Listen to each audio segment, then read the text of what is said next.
parang ito si business owner. Ito, vlog mo to vlog mo to. Ito, Ito mga kasi, pagkain. syempre, ito gusto ko. Oo, ito yung gusto ko. Yeah. May mga sinasuggest ko rin. I think mas focus tayo dito kasi mas mas unique. Ikaw ba taga 1 hour away from the restaurant na pinopromote ko? Kung regular lang din siya na adobo na, alam mo yun, walang special, parang mag-iisip ako titingin ako talaga titingin ako sa menu mo. Yeah. Kung ano talaga yung pwede kong i-present na pagkain. Kahit isa. Hello Kappa Creators! Welcome sa isa na namang episode ng Husay Creator Podcast. I'm your host, Ramon. Kasama natin si Parang Jess Vlog. Parang Jess Vlogs with over 72,000 Facebook followers, 2K on TikTok, and almost 1,000 on Instagram. Welcome po sa Husay Creator Podcast. Yes. Welcome. Pero para po sa hindi pa po nakakilala sa inyo, can you introduce yourself and what do you really do as a creator? Okay. Ako Parang Jess Vlog is isang Filipino food vlogger dito mostly sa Toronto. Mga pinipicture ko is yung mga kababayan natin dito na may mga businesses, especially sa mga restaurant. Yun yung mga mga binablog ko. Right. Ngayon. Food vlogs. Yes. Yeah, madalas siguro makikita niyo si Parang Jess sa mga favorite ng Filipino restaurants dito sa Toronto. May specific, sabi natin, childhood experience ba kayo masasabi naging inspirasyon nyo para magsimula as a food content creator? Nung bata ako mahilig akong manood. Lolo or nanay ko na nagluluto. Mahilig akong manood. So, I want to learn how to cook. And then, yun, nung medyo nagkapamilya na rin ako, nahilig talaga ako sa pagluluto. And then, before this food, ang vlog ko talaga is cooking vlog. My personal vlog. Ano po ba ang nyo? Chef po ba kayo? Or Di naman chef. Mahilig lang magluto. mahilig lang talaga. As a Filipino na... Yeah. Hindi ko naman matatawag yung sarili ko na as a chef. Kasi, Okay. mahilig lang. Okay. Mahilig lang sa pagluluto. Yun. Every time na nagluluto ko, parang gusto kong i-collect ba? Na pinipicturean ko, binibidyohan ko lang. Tapos, pumasok na itong mga vlogging. Pero nag-start ako sa YouTube. Nag-give up agad ako. Wala Parang ang hirap Parang walang nanonood, parang ganun. Yeah, po. parang gano'n. Walang nanonood. Mag-upload ako isang content, let's say, 4 minutes, 5 minutes cooking vlog. Ang views ko lang, 8, 10, 15 views. Correct, yeah. Di ba? So, parang nawala na ako ng gana. And then, over years, pumasok si Facebook na pwede kang mag-earn ng money or or you can do vlog too, 'di ba? Yung mga reels. Right. Tapos ang dami ko nakikita na mga tao ba na nagre-reels, nag-vlog sa Facebook, and then I try. And then yun, doon ako nag-start na pag-vlog. But yun nga sabi ko is dati cooking and drinking ako, yung yung talagang line ng pagbabalag ko. Hindi ako yung food vlog talaga na pumupunta sa restaurant. The reason na jump in ako dito sa pag-food vlog sa mga restaurant, especially sa mga Pilipino, dahil ito sa isang restaurant dito na inimbitahan ako. Parang ito yung unang restaurant na nagtiwala sa akin. Nag-collab. Yes, parang baguhan pa ako noon, siya yung una nag-reach out na at nagtiwala sa kakayahan ko rin. Hindi, ganun pa rin ako. Ito pa rin. Nandito pa rin. Cooking setup ka pa rin. Okay. Cooking series pa rin ako. Okay. Cooking and drinking. Kaya nga certified kalasinggero Yun yung tagline ko Okay. And then in-invite, nakita nitong, pwede ba natin i-share? Pwede. Oo. Nakita ka nung restaurant, ano pong pangalan ng restaurant? Days Kitchen. Oh! Yan. Okay. Kakakain ko lang ito kanina. Sarap po. Tosilog. Yes, Days Kitchen. Siya yung unang restaurant na naniwala sa akin. Sorry, share ko lang. Nakita ko si Parang Jess nandun sila sa TV. Sa TV mismo. Oh, so yes. parang, nakita ko, grabe, sobrang kung saan ko talaga. Mula sa phone, tapos nasa TV na ng isang supermarket. Okay. Doon na ako nag-start ba? Pero nung that time, hindi ko alam kung paano ko ba, kasi wala akong experience mag-promote ba or picture ng isang restaurant. Right. I have no idea. Kasi nandito lang ako sa bahay nagluluto. Kaya kong mag-vlog na nagluluto o nag-iinom. But yung mag-picture ng isang restaurant, parang challenge. Kinabahan din ako. Pero hindi ko dinaon yung sarili ko na parang sinabi ko na hindi ko kaya. Parang sa isip ko lang, I have parang I have to think na kung paano. So, Right, okay. pinag-aralan ko muna, hindi ako basta pumunta lang doon sa Days Kitchen na, sige, ipipicture ko kayo. Right, Di ba? right, Kasi right. as hindi ko alam kung paano gagawin ko. Pumunta ako doon, kakain, and then paano yung setup ko, di ba? Right, Paano ko sila mapopromote. Correct. So, pinag-aralan ko muna siya. But hindi ko sinabi na hindi ko kaya sa kanila. Sabi ko lang, busy po ako. Punta na lang po ako dyan pag may free time ako. Okay. Pero yun talaga, inaral mo Inaral ko. kung paano. Kumbaga, nanood ako ng parang mga ibang vlogger, Right. nagpo-promote ng restaurant, sa YouTube, sa Facebook. Iningnan ko yung parang style ba, kahit konting idea makakuha ko. Yung mga information, ganun. Then, nung ready na ako, pumunta na ako siguro after 2 months siguro. Medyo matagal din. Oo, matagal. Uh-huh. 2 months or basta a month and a half, ganun. Basta almost 2 months bago ako nakabalik. And then yun, tinry ko, sinubukan ko, nilakasan ko yung loob ko. Parang, yun, pinakain muna nila ako, pinatry yung kanilang food. Yeah. And then, ang sarap naman talaga, nasatisfied ako, pati yung pamilya ko, kasama ko. Hanggang, pagkatapos ko kumain, in-interview ko yung owner, then sinabi ko yung experience ko, and then tinanong ko sila kung paano rin sila nagsimula as a business owner dito sa Canada. Napakagandang istorya din nila kasi student sila dito. Correct. Sa Canada, parang 3 years pa lang ata sila dito. That time. Kailan lang po to? Last year. Last year lang? Okay. Last year lang. I think November pag di ako nagkakamali. Okay. Yun. Tapos yun, nung na-upload ko, medyo, siyempre, nakita sa sa social media, nag-viral ng konti. Tapos yun, sunod-sunod na yung pasok ng sa akin, invitation. Tapos yun, yung sa mga sa mga binablog ko pala, nai-invite lang ako doon. Kumbaga by invitation. Kasi yung sistema ko iba. Ako yung vlogger na parang 'di ba, may iba-ibang klase kasi ng pagiging vlogger eh. Okay. Lalo na sa food. Yeah, Ako yung vlogger na pag naimbitahan pupuntahan kita. Pero pag hindi, parang parang syempre hindi naman lahat open sa vlogging. Yeah. Kasi yung mga owner parang meron na kami, we don't need it, di ba? Yeah. Parang ganon. So, yun, pag naimbitahan ako, napupuntahan ko. By Okay. invitation. By invitation. So, Kumbaga hindi ako yung parang pumupunta. nag-reach out. Pero depende, pagka ginagawa ko rin siya, my own interest, na pupunta ako doon sa restaurant na yon, but hindi ako magpapakilala, lang, as a customer, gusto ko lang yung experience, yung ganon. Parang yung tikman ko yung pagkain, or Dahil ini-invite ka ng mga restaurants na to, ano sa tingin mo yung importance ng paggawa ng content through vloggers? Ano sa tingin mo yung nagiging pros niya or benefits niya to business owners para alam ng mga nanonood na may negosyo din na parang yun nga hesitant sila na mag-invite ng mga gantong klaseng content content creators kasi in a way syempre marketing din siya, yes, di ba? part of marketing ito first, and then yung impact na kasi ako nakafocus ako, ang goal ko kaya ako ginagawa to is makatulong sa Yan, mga yun, business owner, especially sa mga kababayan natin. Filipino restaurant or Filipino other kind of business, hindi lang restaurant. Sa tingin ko yung impact na na nadadala ko na tao, talagang naramdam nila na sila mismo nagsasabi sa akin, yung mga nabablog ko na dahil sa'yo, ganito yung namin, that's very good umangat to ng hear. konti, Yeah. tapos yun. So, parang yun yung pinakang isang ko na nakikita na na advantage na yun. Yung mga, kasi okay, meron kang views, but wala ka namang impact. So, yun. Right. Ako kasi, yun, nakapokus ako sa talagang yung impact na madadala ko, hindi sa views. May specific ba na feedback sa'yo na talagang tumatak sa isip mo?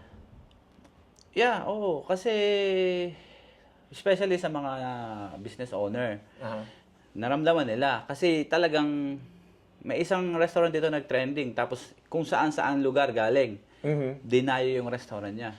Which is, before, yung mga locals lang, ganun. And then, binanggit niya sa inyo, talaga, salamat paring Jess. Yun, talagang line up sila. Talagang, narattle yung kitchen. Ganun, sabi nila. Paano nyo lang na-overcome yung shyness? Kasi eto din sa akin, eto Oo, sa harap yeah. ng camera. Parang kahit nga pakinggan yung boses ko, parang Nahihiya ka, nakaka-cringe ka, di ba? Oo. Nakaka-cringe ka. So, paano mo lang na-overcome yung pagiging mahihain mo? Anong mga tumulong sa'yo? Siguro kasi hilig ko talaga is yung vlogging, nahiligan ko siya, naging bisyo ko siya. So, kailangan kong mag-upgrade kung paano ko papagandahin yung pagiging vlog, pagiging pagbablog ko or kasi kung mag-stick lang ako doon, wala akong nakikitang progress. Mhm. So, ngayon, tinry kong mag-voice over. Subok lang, pero yun nga, nakakahiya.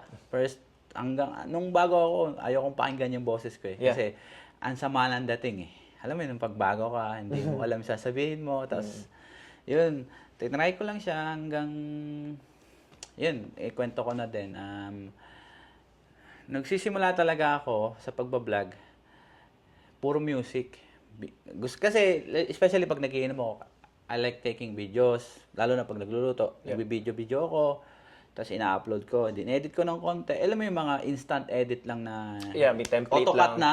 Yeah, Yun. may template lang. Tapos papatungan ko lang ng music. Mhm. That's it. Akala ko okay na yun, ganun na is. Parang akala ko ganun na yung vlogging, di Yeah. ba? Pag reels. But mali pala. So ngayon, naka-encounter ako ng mga tao na nag-guide sa akin. Mhm. So baga, message nila ako. Nakabangga ko rin sila through online lang. Okay. Like sa mga live. Tinuruan nila ako ng tamang pamamaraan. But as a new vlogger, why not, 'di ba? Is magandang sa akin kasi okay, may nagko-correct, 'di ba? Ano pwede mo ba i-share sa atin mga viewers kung ano yung kunwari, mga steps lang para mo pinaganda yung ito mga natutunan mo sa mga para nag-mentor sa iyo. Oo. Yun lang naman, simple lang naman. Ang sabi nila sa akin, huwag kang gagamit ng music kasi pag ka-copyright ka. Okay. Mas maganda mag-voice over ka. Mhm. Doon na pumasok yung tinry kong mag-voice over. Aha. Kumbaga, sige, try kong mag-voice over. Mhm. Kasi sabi nila, okay, magawa ng reels, tapos lagyan mo ng music. Paano kung mag-viral ka? Sayang yung effort mo, di ba? Kumbaga, ang daming views. But, hindi ka ma-pay or wala kang makukuha. Kasi nga, may music, copyright yun. So, doon ako na napaisip. Sabi ko, sige, I think, kailangan kong talagang lumevel up.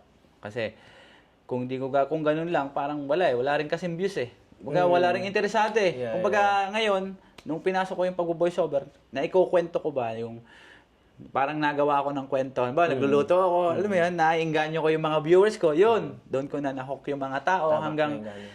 so nandun ako sa pag-voice over. So, syempre, hindi naman ako ganun kagaling mag-voice over agad. Inaral ko rin siya. Through sa mga ko, talagang yung pagsasalita ko dati ang bagal. Parang ang bagal lang, parang boring ba? Talagang as in, nung nag-memories ngayon, nakikita ko yung mga 2 years ago na video ko na may voice over. Natatawa ako sa boses ko eh. Yeah, Pero yun nga, inaral ko siya ng inaral. Through experience na rin, hanggang nasanay na rin ako nasanay. Yun, doon ko na yung talagang voice over ko na, nakuha ko na yung ng impact para sa tao, para hindi sila maboring, mainip. Yun. Kasi as ayun, Batanggenyo, yung accent ko din. Kung maririnig mo yung mga ibang voice over ko, matatawa ka rin siguro minsan kasi doon sa pagiging Batanggenyo accent ko. Kasi, Pero I think, mo yun, isa sa mga quality traits mo talaga na yun yung nagdadala sa Yeah. video ko. No, hindi ko siya sinusulat. On the spot. on the spot. Pero parang, ang flow mo ba ay edit, and then papanoorin mo siya, and then voice overan mo na lang. Yeah, ganun. Habang ini-edit ko siya, may naiisip na ako. Kumbaga, ito na yung ko. Kumbaga, isang word, then yun, doon ako mag-start. Kailangan mo ng first 6 seconds, hook. Right. Sa umpisa, title is Natuklasan. May natatago dito sa na isang restaurant. May natuklasan ako isang restaurant. Ganun, doon ako mag-start. And then, walang script, Wala, dire-diretso. dire-diretso lang. Parang, siyempre, hindi naman putol-putol naman yun. Okay, Kumbaga, okay. Hindi naman yung, hindi naman yun, parang, yung parang sinulat na walang mistake. Correct, Kumbaga, yeah, meron yeah. din ng mga konting adjustment. Pag hindi maganda yung outcome, papalitan ko naman. Kumbaga, ibang line. Ganon. Hindi naman, pag sinabi kong walang script na on the spot, Yeah. is perfect na all the way. Kumbaga, let's say, first 20 seconds. And Yeah, may then, mga pause in Oo, between. may Yeah, pause din yeah. naman. Ganon. Tapos, pag di ko nagustuhan yung deliver ng mensahe, may changes ng konti. Ayun. Tapos yun, pag nabuo siya, pakikinggan ko, then sabi ko, sige, good to go na. Right. May mga challenges ka ba sa mga collab when they invite you?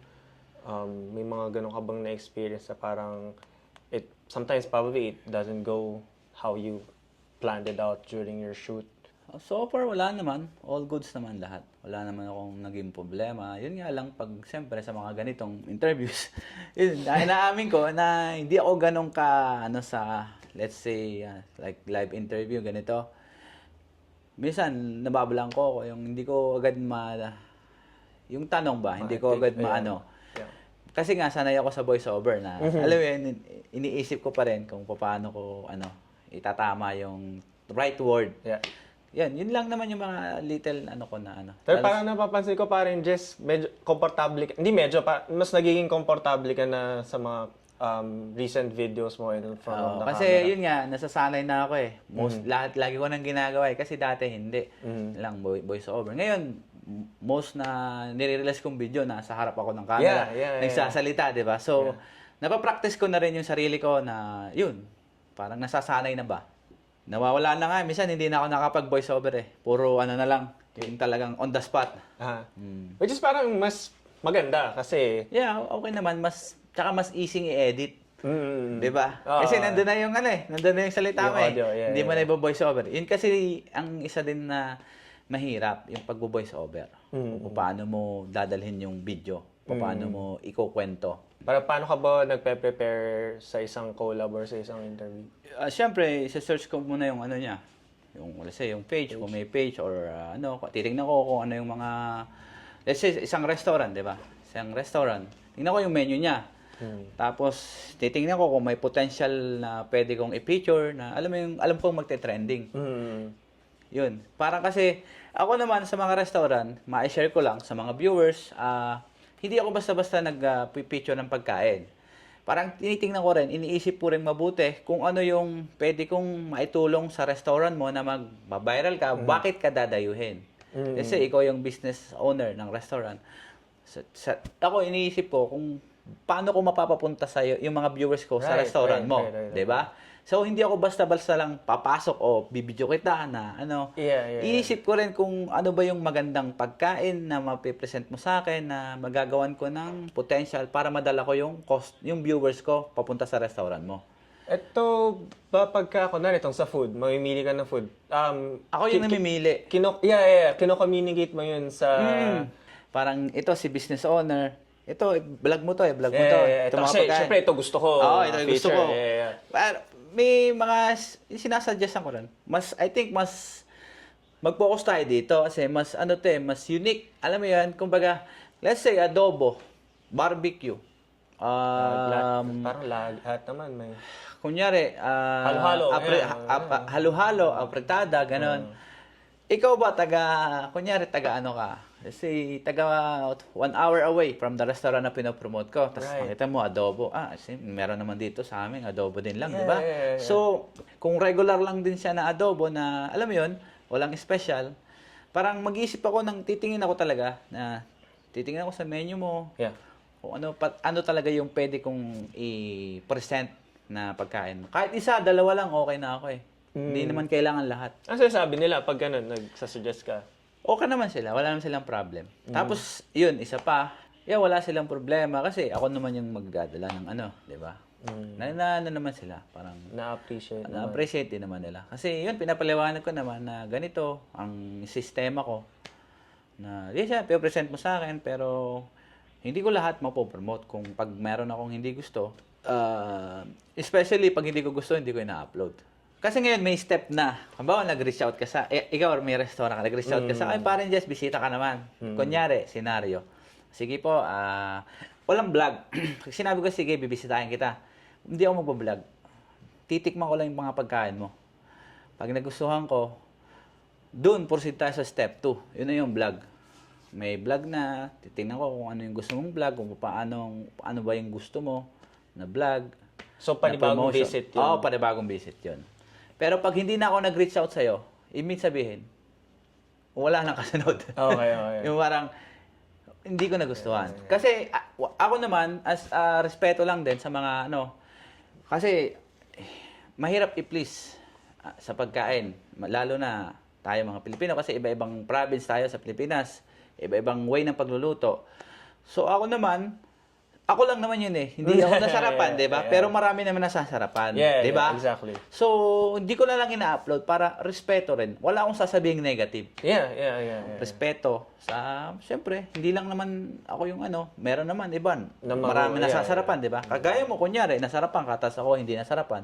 So, Preference para-pares mo yun, lang yan, di ba? yeah, Kasi iba-iba tayo ng panlasa, di ba? Iba-ibang probinsya, iba-iba ng style ng pagluluto. Yeah, Ayun, yun lang naman. Yun lang yung ko, hindi ko ina-upload. Yeah, that's very respectful. Alam mo na, totoo ka pa rin sa sarili mo. Hindi ako basta nagbablog. Yeah, authentic ka pa din. Kailangan maging kasi yung tiwala ng tao pag nasira, wala nang maniniwala sa'yo, wala namang views, exactly. di ba? Yeah. So yun yung pinag-iingatan ko din, yung pangalan ko. Mm. Meron naman iba, nababash din ako na may magko-comment na, hindi naman ganun kasarap. Alam mo yun? Kasi yun nga, pinaliwanag ko kanina, iba-iba tayo ng preference, ng panlasa. Kung sa'yo hindi masarap, and then, huwag ka na lang bumalik. Parang ganun ba? Yeah, exactly. Kasi ako, nasarapan ako eh. Kumbaga, ikaw hindi. Pasensya ka na, nasarapan ako. Di ba? Yeah. Then, kung first experience mo na hindi ka nasarapan, and then, don't go back. Yeah, That's it. Simple as that, di ba? Parang choice mo naman, di ba? Exactly. Baga, tinaray mo yung binablog ko, pero hindi mo pa pwedeng anuhin sa akin, parang just, naman yung mga, binablog mo kasi hindi naman masarap, di ba? Ang dami naman akong feedback na nasasarapan, di ba? So, choice mo na yun. So, huwag ka na lang bumalik. Kung Do you reply to those comments? No. Before, nung mga, lalo na yung mga, bago pa ako, nag-reply ako. Pero, na-realize ko na, dito sa social media, pinasok mo to, kailangan handa ka lalo na sa mga basher. Kasi, minsan, makakarinig ka ng mga masasakit talaga na, hindi ka nais na salita. So, pag hindi ka sanay, dadapa ka. Kumbaga, kung papatulan mo, wala. Kasi parang mag-aaway, nasisira lalo yung hindi maganda yung outcome. So ako, parang okay po, maraming salamat sa feedback. Sasabihin ko na lang, maraming salamat sa inyong feedback. Sasabihin ko, ipapaalam ko na lang po sa management para maging aware sila, para ma-improve po nila yung pagkain nila. Ganun na lang, parang simple as that. Hindi ko na kailangan makipag-argue. Ganun. May ma-advise ba kayo, for example, ako na nagsisimula na vlogger na mahiyain. Ganyan na ganyan din yung experience. Nagsisimula na voice over. Anong masishare nyo sa kanila na para matanggal yung kaba ba? Na i-pursue talaga yung na may future din sa pagva-vlog, na may patutunguhan din yung pagva-vlog. Unang-una, tiwala sa sarili. Tiwala sa sarili, tapos kung talagang gusto mo, i-pursue mo. Kumbaga kasi ako, talagang, naging bisyo ko siya eh. Yun talaga matatagong bisyo eh. Yeah. Kasi the next day, nag-isip na ako, gabi pa lang, nag-isip na ako ng pang-up. Kasi dito sa mundo ng pagiging content creator, lalo na sa Facebook, kailangan mo maging consistent. Kung hindi ka consistent, parang mahirap. Yun yung isang key sa pag pinasok mo to, kailangan consistent ka. Yun, naging bisyo ko na siya. Tapos, yun lang, mapapayo ko lang, yun. Kung talagang hilig nyo, kung passion nyo, na tingin mo is, gusto mo talaga yung ginagawa, masaya ka. And then, talagang try lang ng try hanggang makuha mo na yung, kung ano mo na... Parang style mo. Oo. Kasi ako, hindi ko rin naman alam eh, dati. Kung ano-ano mga kunyari segment, may inuman, cooking, adventure, kung gano'n din. Marami rin akong tinry. Hindi naman agad ako nandito sa pag-promote ng mga restaurant, pag-food vlog. Madami din ako na-try bago ko narating tong to. Kumbaga, yun lang, kung masaya ka sa ginagawa mo, edi pagpatuloy mo, bigyan mo ng oras, Kasi kung sasabihin mo magba-vlog ka tapos wala kang oras, hindi ka consistent, Right. papaano, 'di ba? Kailangan Yeah. kasi yung viewers inaabangan ka na, kumbaga, kailangan mo maging consistent. Tapos yun, kailangan mong pakapalin yung mukha mo. Kailangan mong alisin talaga yung hiya mo. Yeah. Kasi kung nahiya ka, tapos ayoko, nahiya akong wala, parang kailangan mong subukan ng subukan. Magtiwala ka sa sarili mo, huwag mong intindihin yung sa paligid mo kung alam mong tingin nila is pinagtatawa lang ka nila, and then tuloy mo lang hanggang sa makuha mo yung hinanais mo na mangyari. And then, yun. Yun lang mapapayo ko. Maganda yung, gusto ko lang i-highlight yung hanapin mo yung talagang style mo Oo. sa pag-try or sa Try lang ng pagsubok. try. Sa pagsubok, di ba? Kasi unang vlog mo, hindi mo masasabi na yun na talaga yung gusto mo na pagbablog Hindi mo masasabi yun Kumbaga, magta-try ka pa ng iba hanggang makuha mo na kung saan mo talaga ipapasok yung yung pinaka-style ng vlogging mo. Right. Salamat paring Jess sa oras at sa pag-welcome sa inyong munting Salamat din bahay. sa pagkakataon at ako'y naimbitahan nyo rin sa inyong segment, para ma-share ko rin naman ng aking experience yes. sa pagiging food vlog at sa aking buhay. Marami akong natutunan, especially sa paghahanap ng style mo, sa pagsubok lang, yung mindset lang na wag ka lang sumuko, di ba? Pwede nga magpahinga, di ba? Try ka, magpahinga ka, hanapin mo ulit kung saan mababagay yung boses mo. Yes. And then, eventually, mahanap mo rin yung mga taong susuporta and then mag-grow ka.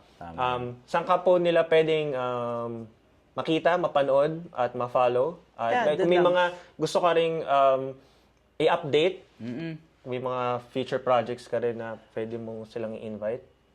Yun, mahanap nyo ako sa Facebook, Instagram, TikTok. Isa lang naman yung yung pangalan ko doon. Paring Just Vlog. Okay. With single S lang, hindi double S. Kasi merong iba na lumalabas sa double S so parang Just Vlog. Single S lang yung S. Thank you ulit, Walang Jess. problema. Maraming salamat din sa pagbisita dito sa aking baluarte. At syempre, maraming salamat Filipino Creators Toronto. Isang karangalan ng makakulab sa inyong segment. Parang Just Vlog po. Guys, don't forget to like, share, and subscribe. Filipino Creators Toronto on Facebook and Instagram and YouTube. And once again, this is Husay Creator Podcast with Paring Jess Vlogs. And we'll see you all on our next episode. Peace. Bye-bye.